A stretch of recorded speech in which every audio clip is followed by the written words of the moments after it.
My grandma, I told you about my grandmother many times. She used to take the clothes to the washing place, and then she'd hang them out to dry. But before that, she had to wash them with the scrub board, the old way. And so uh, she, I think she learned, just like I learned. When you've got a job that's difficult to do, that you just get tired of doing it, you should learn a way to take care of it and not make it such a burden. Find some way to make it easy, like ironing clothes.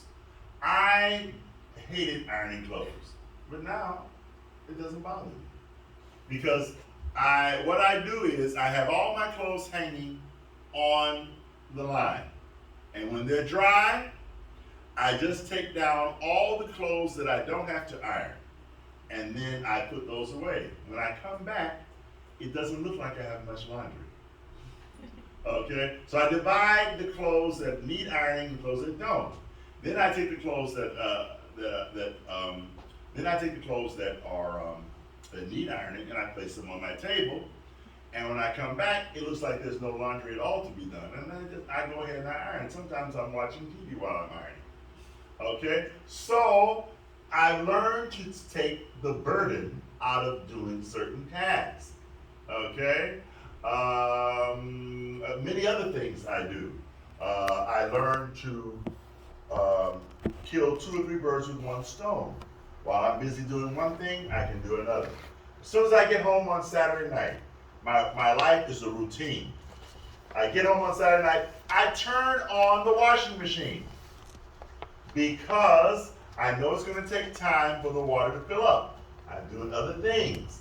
Then when I hear the beat go off and the moving, then I put in the soap and the baking soda, and I have it washed. Then I can do quite a few other things and settle down, and it's not such a burden. So this is what I recommend to people who find that doing the daily routine is can be a religion, but it can be something that's not grievous. You probably think sometimes when you're working, when will it all end?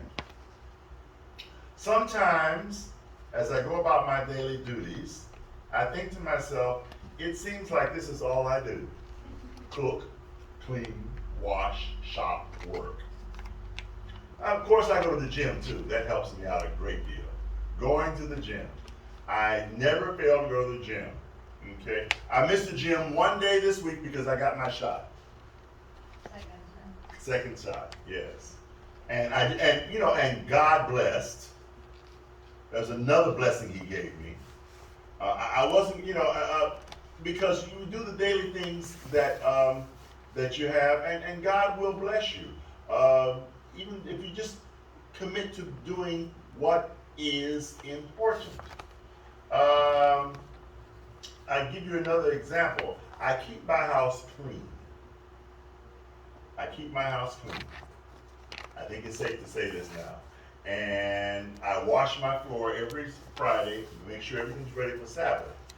And my trash cans are empty all through the sacred hours. I do not throw any trash in the trash can during the Sabbath hours. Okay? And if I have something that I throw away, I take it outside and put it in a bin outside. Now, you don't have to do that. That's just me. But I believe it paid off, because I live in a low area where there are cockroaches. And the cockroaches are there every summer. Every summer. They don't come in mass groves. I may see a cockroach come, big one, come through here, come through there, big cockroach. So I always had, every summer I had a can of spray to spray underneath, it was a routine that I didn't like, but at least I sprayed. And so this summer, I knew it was coming. I said, Lord, I want to move to a different place because I know I keep the place clean, but I'm living near the river and I'm living around neighbors who are not clean, and I don't have, or they do the Korean form of cleaning, and I just don't feel like fighting cockroaches. God gave me a token of His love. Not one cockroach in my house this whole summer. June, July, August. You know, I said, last year I said, Lord, before the cockroaches come, give me a sign as to when I should buy the spray. And so he gave me a sign. I saw a huge cockroach here. I said, okay, I'll go out and buy my spray. And this time I complained. I said, Lord, I don't want to have to keep fighting these cockroaches. I said, they're not really, they don't come in all the time, really. They just come in rarely. It's not like the place is dirty. And one day I was laying down last summer. I was laying down in my bed and I heard, and the TV was going. My ears are great. I'm like, and then I looked up and see this black cockroach on my wall. Oh my God. In the bedroom. See, they don't go to the food. That's another thing. They don't go to the food. All right? I never had that problem. It's just that they come in from somewhere else. And so, I didn't spray this summer, and I know they were still there. You know how I know? Because I looked outside when they was coming in, and I saw a big black cockroach, and he went into my neighbor's door. He didn't come into my door. Okay? I saw a dead cockroach, a small one, flat on his back in my laundry room. That was no bother. I don't know how he might have gotten there because when the water flows, they somehow get through the drain or whatever. But he was upside down, dead. And then some. I get daddy long legs, stuff like that. That doesn't really bother me. The beds and stuff like that. But I didn't say anything. But I prayed to God. I didn't say anything out loud. But I prayed to God about it. It was my secret between me and God. I said, Lord, thank you for keeping out the cockroaches this summer. It's September. I said, I'm going to wait till September before I say anything about it. I'm not going to shout until September. You know? And it got to the place that every day in the summer, I look to see a cockroach. When I turn on my light to come home, I look to see a cockroach. They got scared or came out or whatever. Because they say if you see one cockroach, there's 1,000. And he probably missed his way. But that was another blessing that God had given me. So anyway, I'm convinced that by repeating the cycle day after day, week after week, doing the same thing, doing what God is expecting of me, there's a big purpose behind it all. Whatever you're going through in your life, no matter how small, there's a big purpose in the grand scheme of things. Let's look at David. Before there was the excitement of challenging Goliath, he was forced to tend some boring, dumb sheep. Can you imagine a job that's more boring? Look at that. So all he had to do was, now these days when we get bored, we listen to our cell phone for music. He had no cell, this was his cell phone. This was his cell phone. And thank God, his cell phone is a zillion times better than ours because he wrote beautiful songs that have been encouraging God's people for thousands of years. While tending sheep, he composed some of the world's most beautifully spiritual songs. We can't even number how many songs that are written today that were copied from David's words. Can't even number. You can't. And the most famous of all songs, what? The Lord is my shepherd. I shall not want. He makes me to lie down in green pastures. He leads me beside the still waters. He restores my soul. He leads me in the path of righteousness for his name's sake. Even though I walk through the valley of the shadow of death, I will fear no evil. God is with me. His rod and his staff, the Old and New Testaments, they comfort me. You prepare a table before me in the presence of my enemies. I never have to ask God for food. I'm asking him to take some of it away. Many of his songs have words that modern composers have borrowed from. Mrs. White says, who can measure those years of lonely wandering in the lonely hills? Before he could lead Israel across the Red Sea, Moses also spent lonely, routine days as a shepherd for 40 long and wearisome years. In Acts chapter 9:30, Saul of Tarsus spent boring time studying the scriptures and going to church every week with not much change in his routine before he became the great apostle. Now there is Jesus, the Son of Man, the Son of God, in the carpenter's shop in wicked Nazareth. How wise God is to appoint his wonderful Son in a place like Nazareth. For limitless eons, which for us would be an eternity, Satan had challenged God and his principles.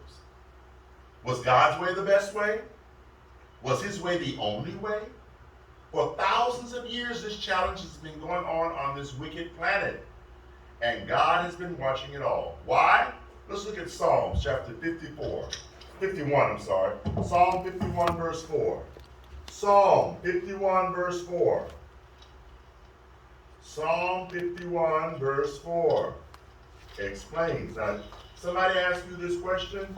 Why does God let all these bad things keep happening? Okay. Psalm 51 verse 4. He said, against you, David said, against you, Lord, against you only have I sinned, and I've done this evil in your sight, that you may be found just and guiltless when you speak, and blameless when you judge. After all is said and done, it will be clearly seen that man's way is the wrong way and God's way is the best. The prophet Zechariah says in chapter 4, verse 10, Zechariah 4, verse 10, in the Old Testament. Zechariah 4, verse 10. Who has despised the day of small things? Who hates the daily routine, small things? When you cook for your family, how often do you get a thank you? Huh? I get a thank you. You wash clothes for them. How often they say, thank you, mommy, thank you, Bilbo? How often do you get that? Huh? Mostly off. What? Mostly not, no more. Mostly not. Mm-hmm. Tell me, what is not important to you? It's not important to you, but it's important to the God of the universe.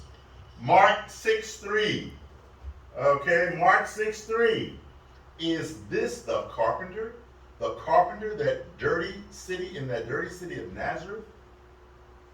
Jesus had dirty fingernails. The Son of God, the creator of the universe. For 18 plus years, the Son of God, ruler of the vast universe, spent long hours sawing, chiseling, hammering, doing all his work with precision. Imagine, let's imagine this. He who formed the trees with his own hands is now sawing and measuring each wooden board with human perfection.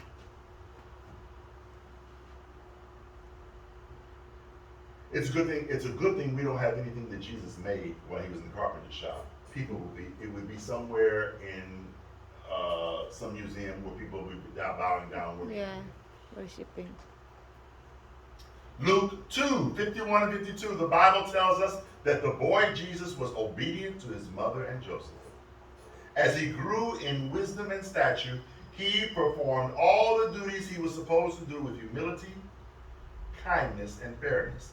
You know, imagine this, when orders came in for a table, okay, now remember, this is a business. Jesus is helping his stepfather Joseph in a business, all right? I remember Sherlyn and Jean had a business selling little sandwiches. One of the things that the people noticed about them was what? They told me. Do you remember? They were the kindest. They were kind. The other ajumas who were selling things, just, all right, Sean, Did you say help? Yeah. All right. I didn't get to say help. Yeah. Not, no real kindness. Jesus was kind as a carpenter. Okay. Um, when orders came in for a table, a chair, a baby's bed, it was ready and delivered by Jesus himself. Can you imagine? This never happened with Jesus. Never. I'm willing to wager. Never happened with Jesus. Customer comes in and said, "Yeah, I ordered a bassinet for my baby. He just born." Jesus never said, "Oh, I'm sorry, I was so busy, I didn't get around to it. Come back tomorrow." It was ready. Orders came in. He had a sheet on the paper, papyrus or whatever. He wrote down what needed to be done, when you need it, what time. It was ready. And there was never an excuse.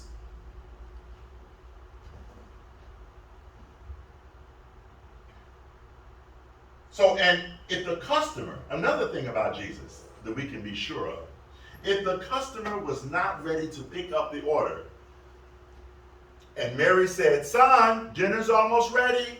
Time to close down the shop." He says, "Okay, mother, I'll be there in 10 minutes. I'm going to deliver this chair to the old lady down the street, and I'm going to deliver this table to the family down the street." How humble and sweet can you be? The God of the universe, how? I can't. That kindness and love and compassion is without measure. If the customer was too poor to pay right away, our precious Lord gave him or her a discount, or said the person could pay at a later date. Could you imagine somebody coming to Jesus and saying, at the carpenter, "We needed this table, but we don't have any money. We don't. I know you said it costs $10, but I only have 2, and my baby needs milk, and I don't have anything." Do you think Jesus said, "Well, listen, we can't afford to carry customers like you. We got to eat too"? No. He probably said, "Well, I have a little money I can pay for it. Don't worry about it. Or when you have the chance, we'll take it anytime. You can pay in installments. You can give Obey one a week if it's okay. I don't care. Whatever's convenient. Oh, thank you. You're so kind." And often when they heard in the book Desire of Ages, when he was working, he was humming and singing. He kept accurate records of all his invoices, extremely reliable. I told you, and I use that word because that term was used for me when I was in the military, and I'm not close to being like Jesus. They said H.N. Hodges my chief said H.N. Hodges is extremely reliable. And I've heard people say through the years, "I knew you were coming, I knew it." Even my mother said when I was coming to North Carolina years ago in college, I showed up late at night. She said, we knew Clarence was going to be here. We knew that. I knew he was coming. I knew it. Jesus was extremely reliable. Why do you think Mary could lean on him when there was no more wine at the wedding feast? Jesus knew how to solve problems and do what was expected of him without excuses. Like Elisha the prophet, he didn't stress out over things. So when he finally left home and was baptized by John, the eternal Father could say of him, "This is my beloved Son in whom I am well pleased." Matthew 3:17. Now this was before he had done any mighty miracles, or fed thousands, or walked on the sea. God was pleased with his daily routine. God was pleased because his Son faithfully performed his daily duties with pleasure. He who made his bed every day after he got up in the morning to face the routine activities was also faithful enough to fold his burial clothes after his resurrection. You'll see that in John chapter 20, verse 7. Yeah, John chapter 20, verse 7. It says here, you can go to it. John chapter 20, verse 7. Nothing is unimportant to God. John chapter 20, verse 7. And look at verse 6. Simon Peter came following and went into the tomb, and he saw the linen clothes lying there, and the handkerchief that had been around his head, not lying with the linen clothes, but folded together in a place by itself. What does your bed look like this morning? Is your Father in heaven pleased with you? Ask yourself, am I a disciple of Jesus? How can I please God today, tomorrow, next week? Learn to endure your routine with joy and diligence, and your Father will be pleased with you. Let's pray.